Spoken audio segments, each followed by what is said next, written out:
There, viewers, and welcome back to the South Main Auto Channel. Going back to our roots today, we got the 2016 Buick Encore. It's got the big 1.4 turbo, and it needs rear brakes. And it has an engine light on as well. I've got that resolved, wait for parts for that. But I thought we would go do some old school SMA brake job action.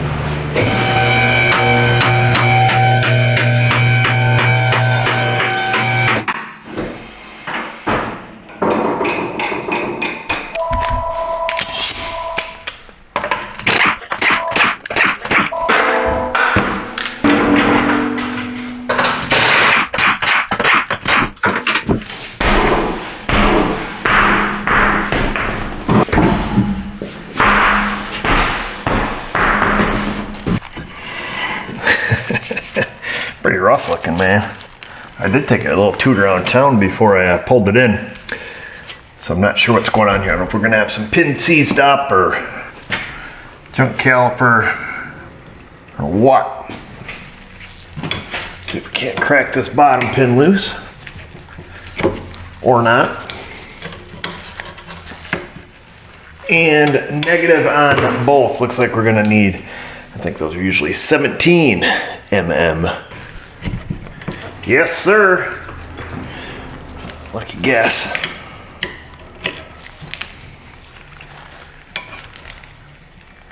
That's interesting. They feel like they've been lock taut up in there, which would be kind of unusual for a pin bolt. Sometimes remanufactured calipers will come and they've got them goobered up pretty good with Loctite.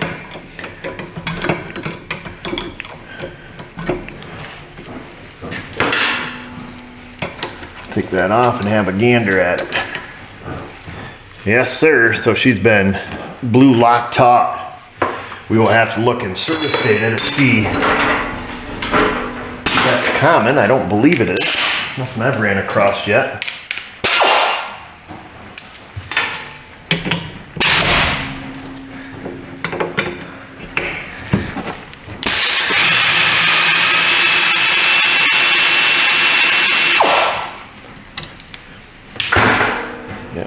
Same thing there, and it's applied so perfectly on each bolt that would lead me to believe, well, it would lead me to believe that it's probably a reman caliper of some sort.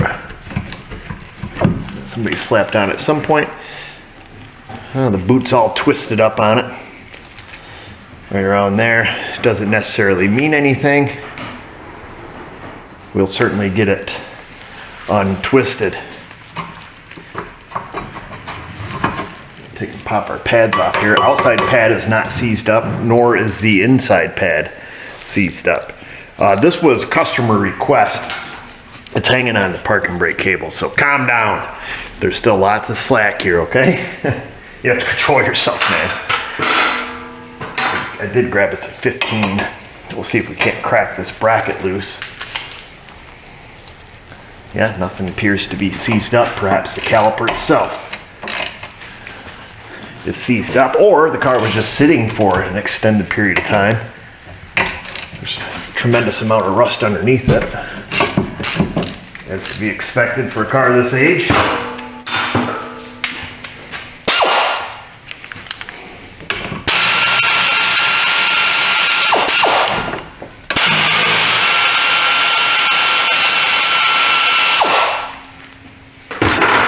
And no Loctite on these little guys, which is typically where you'll find it. It appears that at some point there was, but not currently.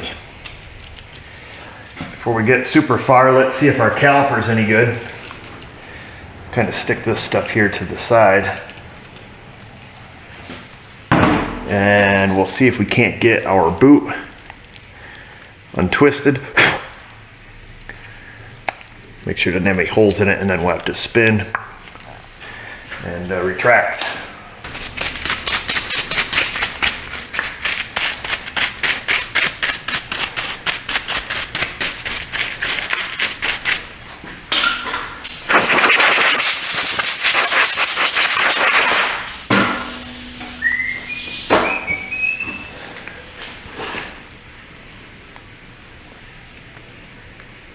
Keep your pick pushed towards the piston, all right?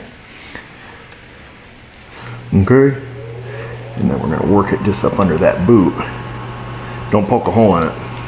It's best if you have a dull pick. If you have one in your box. We're just gonna keep it pointed towards the piston and just kind of come around it here. See if we can't get it to release on its own.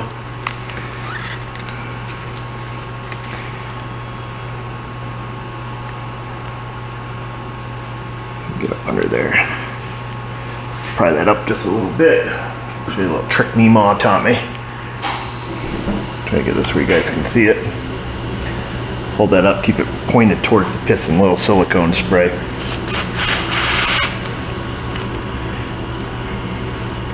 And then we'll go all the way around town.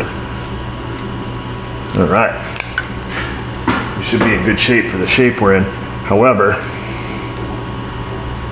sometimes when they're twisted like this, we've got to kind of manipulate them around, and if they've been stuck like this for a long time, they often don't come back. Stand by.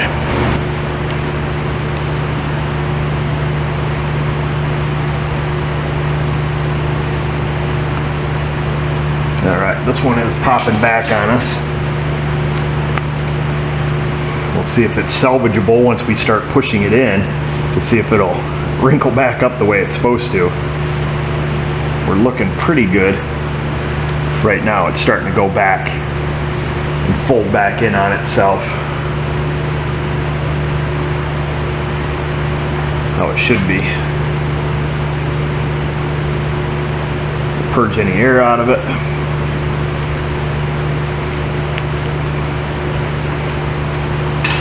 Appears pretty good so far.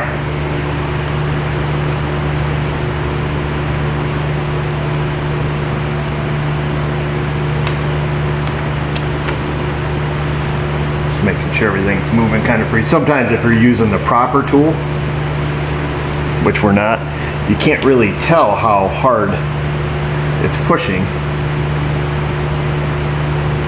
But if you're doing it by hand, you certainly can.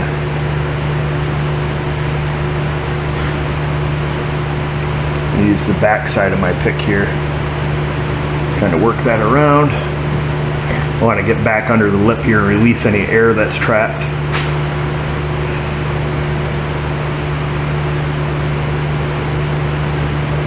All right, looks like it's straightening up just fine to me. And like I say, doing it this way, I don't ever recommend doing this. You slip, these do not feel good going through your fingers. And if you slip, you do risk damaging the boot. All right, we're all the way in. We're gonna line up our slot there in the vertical position. Now, there is I have hundreds, probably thousands of dollars worth of brake tools. Needle nose pliers are not the way to do this. It was just we were feeling it out, and it was moving so easy. We drove her home. You're going to see when we put this together, there's going to be a pin on the inside of the brake pad. It's going to line up with this notch in the caliper. Oftentimes, we've seen this when these come in, the boots are wadded up or the boots are torn. It's because that pin has gotten wedged, you know, right against this rubber. Okay, so be mindful of that. That looks good. You did a good job, fellas. Thanks for the support and for being there for me. I'm gonna go ahead and get the other side tore down, see if there's any surprises there, and then we'll come back and get this off. In the meantime, I'm gonna let this dangle directly by the hose.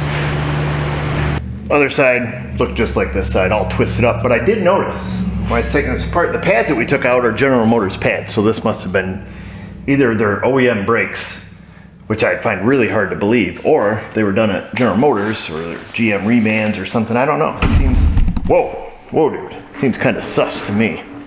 We're kind of close there, aren't we? A little too close.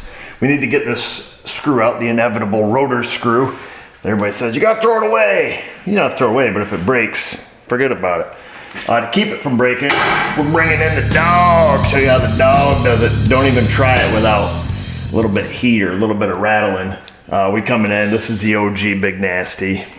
Just give it a little tickle. That'll usually rattle and break that bond.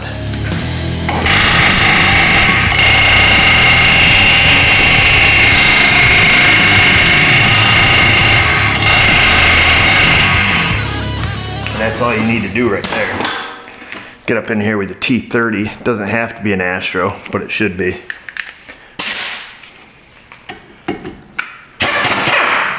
And out she comes. I think they're only held in at 80 inch-pounds, but they extend in past and usually often rust up, get stuck. Give that a little wiggle now, and out she comes.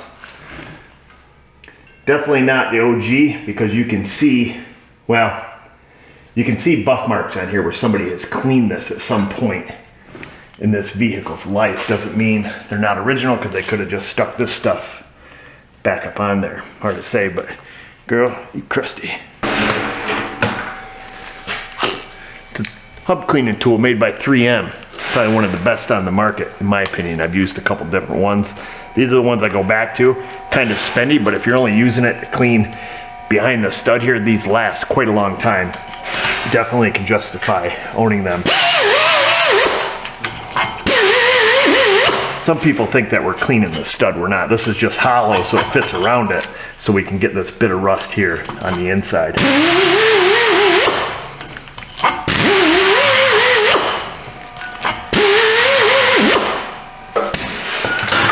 If you live outside the rust belt, go ahead and skip steps 6 through 9 here.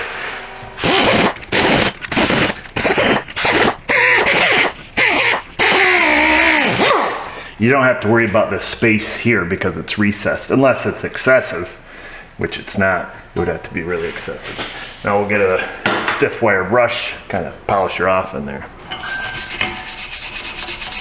If you don't clean your hub off good, you could have a little pulsation, some run out, if you will. And I think if you're doing it by the book anyways, you would probably install the rotor, torque it all down, check for run out, and use a correction disc or an on-car brake lathe to compensate, I would imagine. Or you would match mount your rotor to the hub, but people usually don't want to pay for a brake job like that. Takes the price of a regular brake job and brings it to the stupid level. Oh, speaking of stupid. Some OG stuff right there, old son. Clean that off. Give this a little toot for good measure. Clean everything. Spray it like you didn't pay for it, man.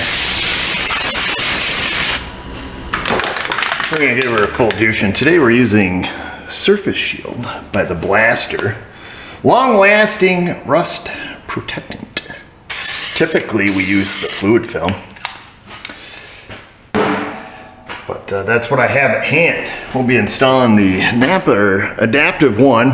It's your coated rotor, 100% polymer coated, corrosion resistant, and certified safe. Put the guarantee right on the box. That reminds me. Oh wow, they even put it on the bag. Reminds me of a story about a guy named Tommy talking to a guy named Ted. Well, so you probably know how that conversation went about the guarantee being on the box. Makes a man feel good, doesn't it? I think that's what Ted said. I could probably paraphrase it for you the best I can. But I'm sure most of you know it. Tom was talking to Ted about the guarantee fairy, you know. How do we know that the guarantee fairy isn't a crazy glue sniffer? You know, building model airplanes, he says. I'm not buying it, because next thing you know, there's money missing off the dresser and your daughter's knocked out. I've seen it 100 times. Who doesn't love that show? That's a what show, really. So many good scenes in there. Anyways. What else were we talking about? Oh, the Tommy Boy quote. Because it gets to that point, you know, about the money missing off the dresser and your daughter being knocked up. And Ted wants to know why they even put the guarantee on the box. Of course, Napper doesn't put it on this box either. They OE mask, quiet, silent guard technology. Nothing about a guarantee. Because why? Well, all they sold you was guaranteed pieces. That's what Tommy Boy says. And that's all it is. Hey, if you want me to take a dump in a box and market guarantee, I will. I got spare time. But for right now, for your sake, for your daughter's sake, you might want to think about buying from me. I think that's what he said. Something like that. And then Ted says, yeah, we'll buy from you.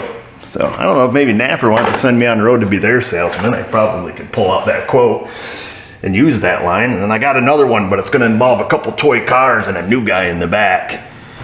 Well, you know where I'm going with this. Isn't it kind of funny, the stupid things we can remember? Yep, Vanessa told me, I think, at least 5 times what we're doing this weekend. I don't remember any of it. And then she reminded me again. Actually, she just added it to my Google Calendar so I won't forget.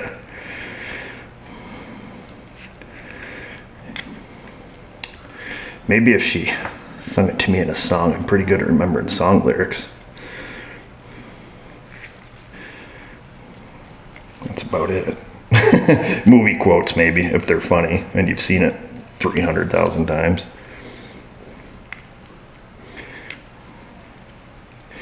So, I guess back to the brake job. We've cleaned up the brake caliper. Richard. All I can think of is Tommy Boy quotes and driving down the road.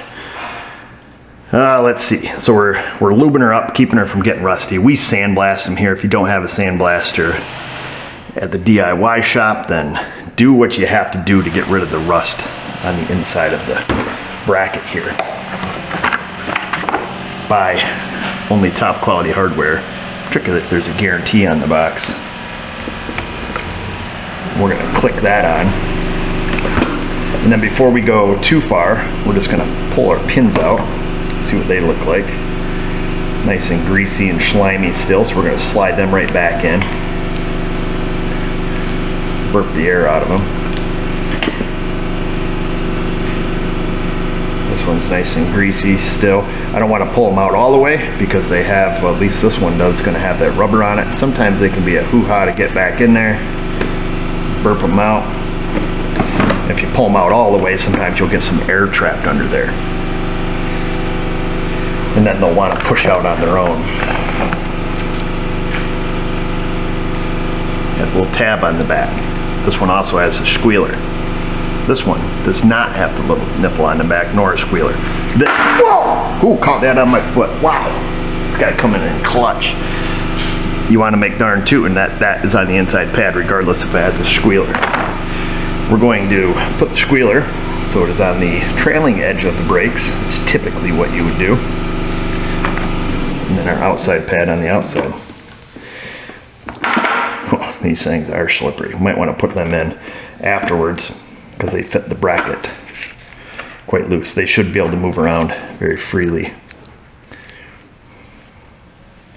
Okay, there we go. Like that. We're going to stick just a tinge of the blue Loctite. I did check service data. They have no suggestions as far as using Loctite or anything like that. We're going to give her a little drop of the blue. Better safe than sorry, I always say. It's not what I always say, but that's what we're saying now.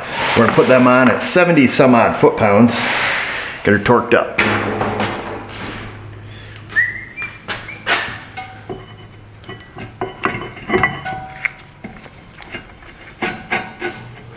Get that like so.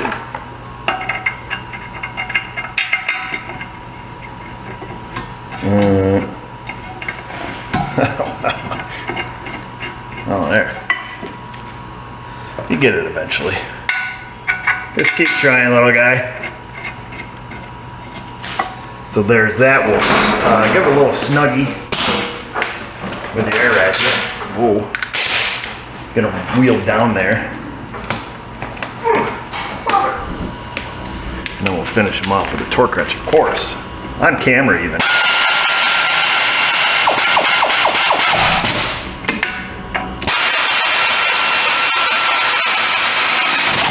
Whoa, dude. There's that. We'll fire up the torque wrench. We have it set for 74 pound-feet of torque. There's that one, which isn't much, not a lot. And there's that one, coming in at an even 76. All green lights. Then what we're going to do, we're going to juice up our brush again. I just love leaving this here. I'm trying to outdo the comments of my wooden ladder. Never saw that coming. I was impressed. We're going to grease this up. We're going to grease this up. If you are overly concerned about this, that's okay. This parking brake cable is very stiff. It's holding the pressure off it.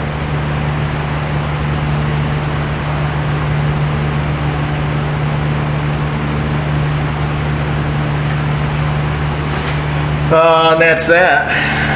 I'm not going to re-Loctite these. There's nothing again in service data about using Loctite on these. I assume it's because this is a remanufactured caliper, is my guess. Maybe it is from the factory. We're going to take this little guy and we're going to slip it right on. There's lots of room between that piston and that inner pad, so no fear of it jamming up on that rubber, if you know what I mean. We mentioned that about that rubber and coming in and hitting that ear on the inside of that pad or that little locator pin. In some cases, that is a thing. You know, if you didn't have, you know, a tremendous amount of room behind it when you're slipping that on, you really got to watch that. Sometimes what I'll do is I'll take a little caliper grease on that rubber so I know the rubber will slip past that pin. If that makes sense. You'll know if you know. You know? You know?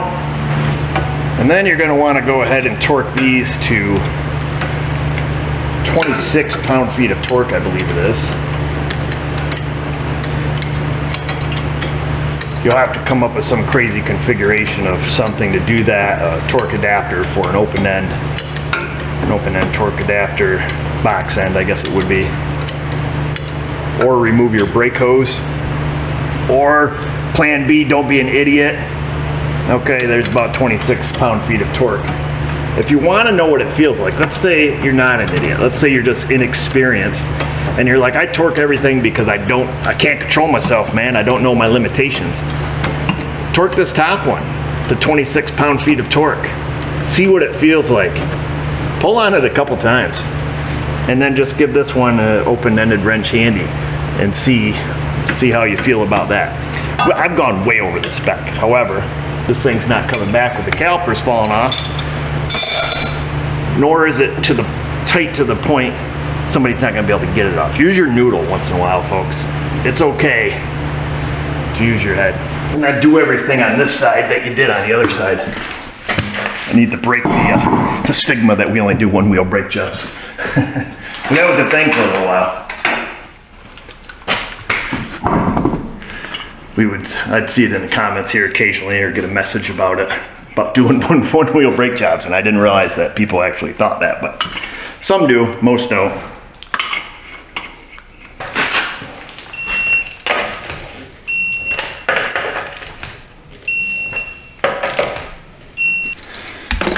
Bonus footage, before we go for a rip there, bud, we need to fix the mill.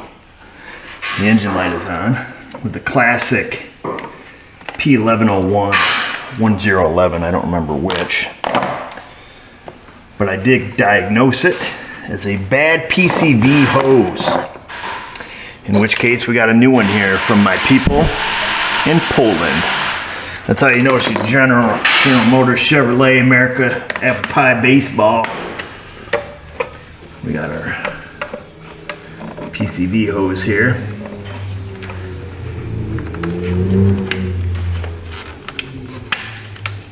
I hear that boy out there. There's a new kid in town. Not a new kid. A kid who's got a new car, and he's got the AK-47 tune in it. So he drives up and down the street, up and down. I figured he ain't got many more days left in it before he blows her up, hopefully.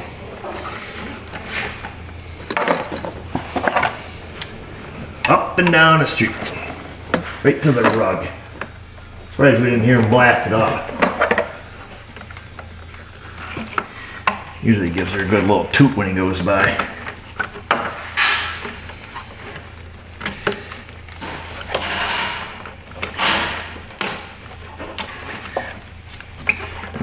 tape off this. This comes with the vacuum hose on it. It goes to the bypass valve, bottom of the turbo.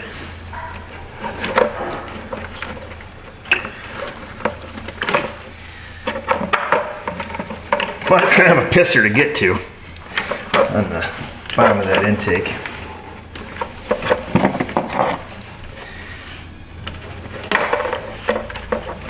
Being that we're making a YouTube video, we're gonna have to get to it. Where you guys can't see what's going on down here. I'll get this off and I'll show you. This is not the cure-all end-all for this code. Here he goes. There, he didn't let off. Usually he lets off and lets her eat.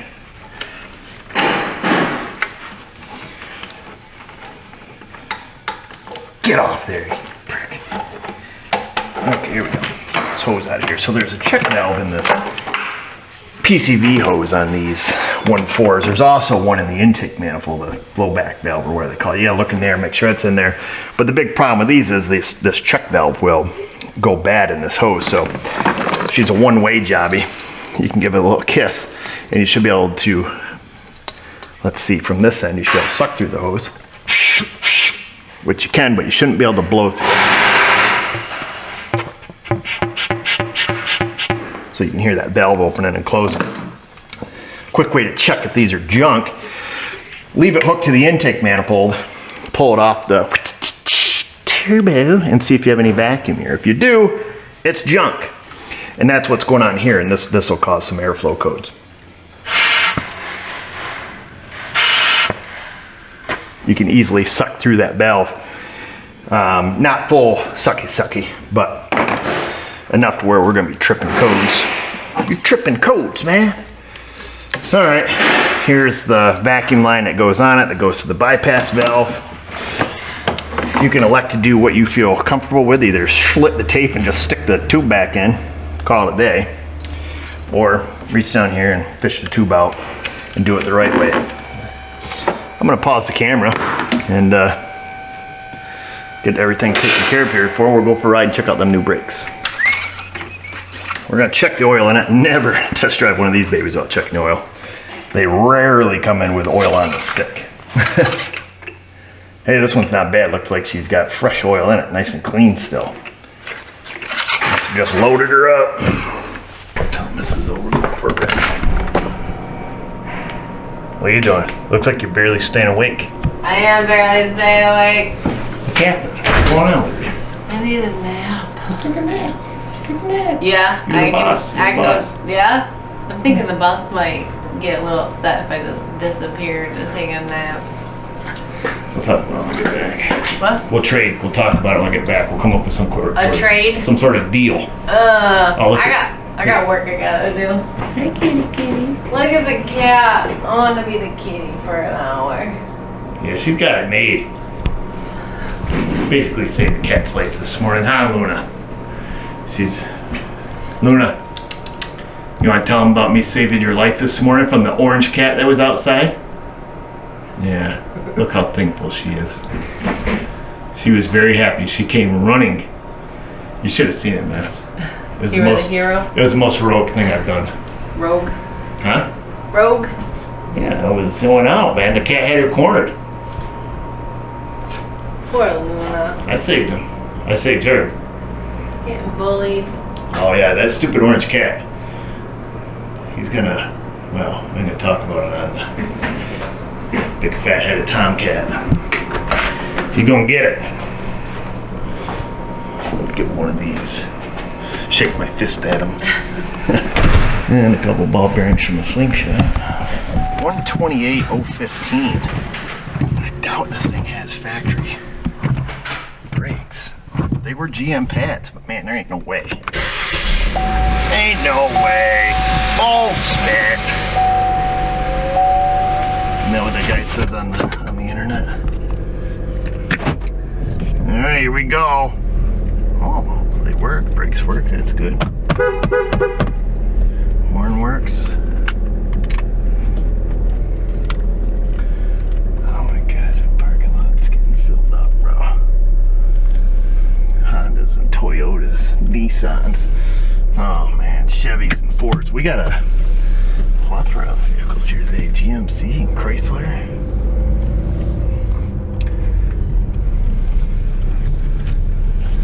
All right, let's see. Anything coming? Negative. Oh, got one coming this way. We're clear.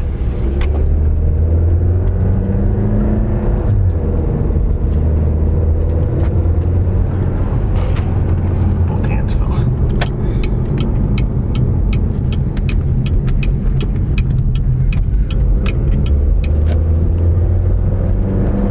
Out onto the big road. Brakes feel great. We got a little sign here to remind us to never lose our sense of wonder. As if Leanne Womack didn't tell us. I guess is it Womack? Yeah, Leanne Womack, I guess it is. I hope you dance. That's that in her song lyrics. About never losing your sense of wonder, getting your fill to eat, and always keeping that hunger. Something along those lines.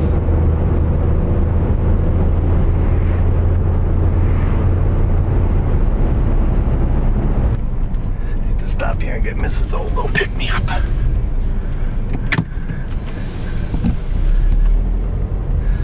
Pick me up. Oh, we got another little sign hanging up there. This thing has all sorts of inspirational quotes around here. What's this one say? Never drive faster than your guardian angel can fly. What's the speed limit on a guardian angel? I don't have any reference for that. Well, I suppose, well, they're not really guardian angels. I guess if you read your Bible, angels just appear. And apparently are scary. And it's usually followed up with, do not be afraid. So, it sounds like they can show up pretty quick. Teleport type stuff. So, I think this gives us limitless speed. Really. I can't imagine a guardian angel's much slower than an angel in the Bible. I could be wrong though.